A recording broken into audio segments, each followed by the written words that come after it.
الحمد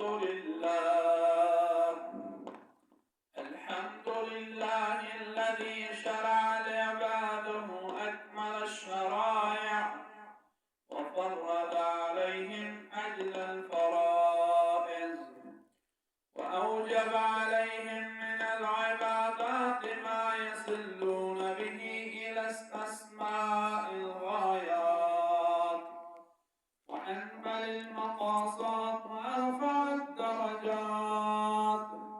وأشهد أن لا إله إلا الله وحده لا شريك له، وأشهد أن نبيا محمدا عبده ورسوله ومجتباه من خلقه ومصطفاه من أنبيائه ورسله، وسلم وصلى الله عليه.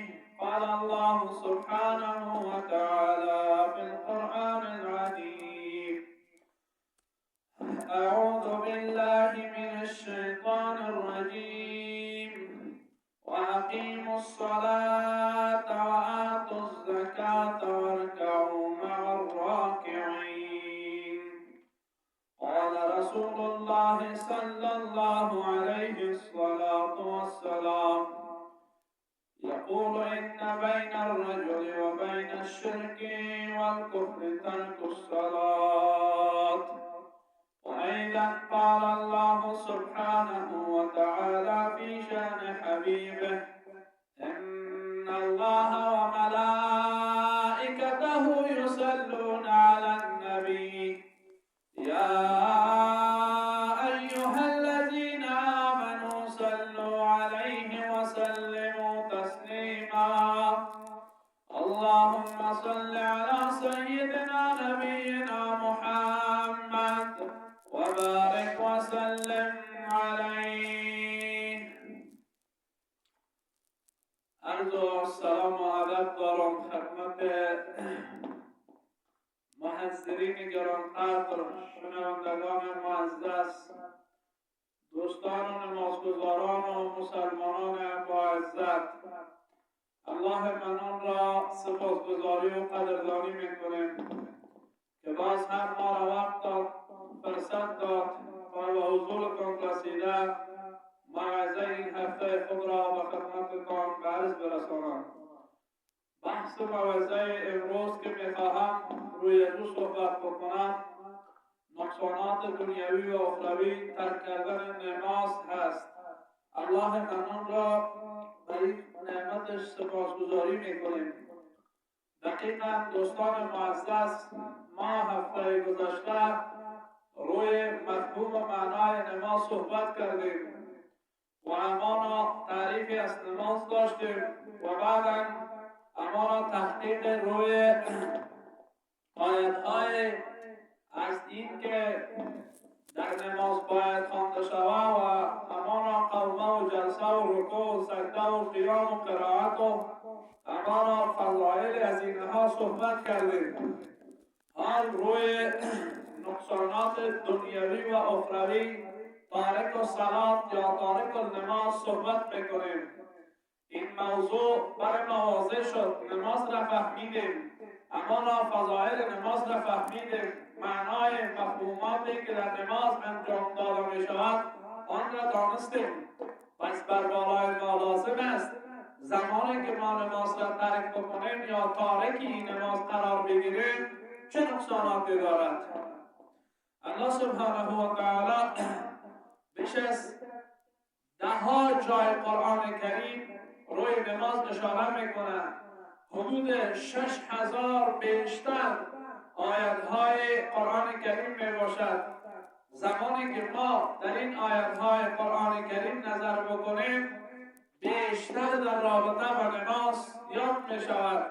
هر جا که الله سبحانه و تعالی امر می کند در پهلوی او از نماز ذکر شده است. پس بنابراین نماز یگانه واقعیت است یا یگانه اساسات است که بر بالای یک بنده مؤمن به جا آوردنش واجب و امانا فرض می باشد.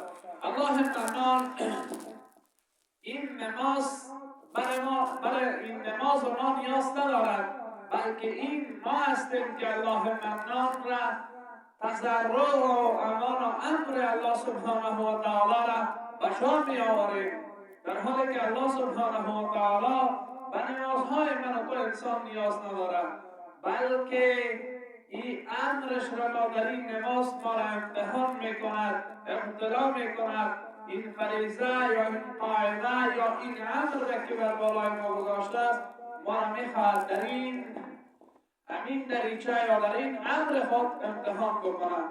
الله سبحانه و تعالی در سوره بقره آیات 43 میفرماید: و اقیموا الصلاة، و اقیموا الصلاة، برپا بدارید نماز را یا برپا بکنید نماز را، و آتوا الزکات، بعد از اون میگه که زکات را بدید. شاعر میگه فکر کنم که امانا شیخ عطار رحمت الله علیه تبارک و تعالی میگه که روز محشر که جانگداز بود، اولین پرسش از نماز بود، اولین امری که الله سبحانه و تعالی یا اولین کاری که از بنده مؤمنش در روز قیامت سؤال میکند همین نماز است. تارک نماز رسولنا علیه السلام چنانچه در تفسیر حدیث مبارکه بیان میکند که فرق میان مشرک، تارک و صلات، منافق اینها نیست. پس بنابراین وعیدها و نقصانات بیشمار برای کسی که تارک نماز است الله سبحانه و تعالی ذکر کرده است. الله سبحانه و تعالی زمانی که یک انسان ترک میکند نماز را یا امانا این عبادت را بر جا نمی آورد یا این عبادت الله سبحانه و تعالی را قایم نمی دارد، الله سبحانه و تعالی میفرماید که این نافرمانی امر الله سبحانه و تعالی را کرد. چرا الله سبحانه و تعالی امر میکند که واقیم الصلاة، نمازی که برای تو بنده مؤمن واضح شد، نمازی که برای تو مسلمان امانا واضح شد، حال این نماز را به جای نمی آورید. دقیقاً که امانا امر الله سبحانه و تعالی را به جای نآورید. و اقیموا الصلاة و اتقوه هو الذی الیه تحشرون. الله سبحانه و تعالی میگه در سوره انعام است که به ما حکم شده است که نماز را برپا بکنید و از الله سبحانه و تعالی بترسید. واتقوه هو الذی الیه تحشرون، به طرف او الله که به طرف از او شما حشر میشوید. تارکین و کسانی که ضایع کننده یا از بین برنده این نماز هستند و اما در آخرت در طبقات جهنم اینها عذاب داده میشوند. چنانچه آیتها تصدیق از این میکند: فخلف من بعدهم خلف اضاعوا الصلاة واتبعوا الشهوات فسوف یلقون غیا.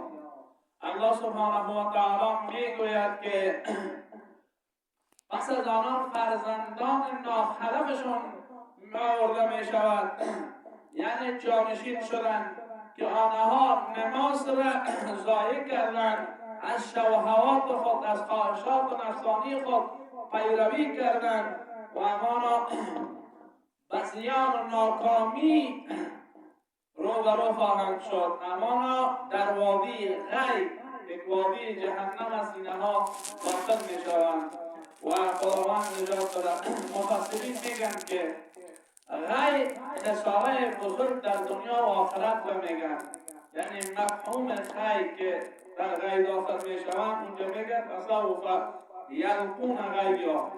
غی را مفسرین بیان میکنند که خود غی چی است. غی را میگن که خساره بزرگ اما در دنیا و آخرت است که یک انسان در دنیا ذلیل شود و در آخرت هم از رحمتهای الله سبحانه و تعالی بی بهره شود و اما در آتش دوزخ بسوزد.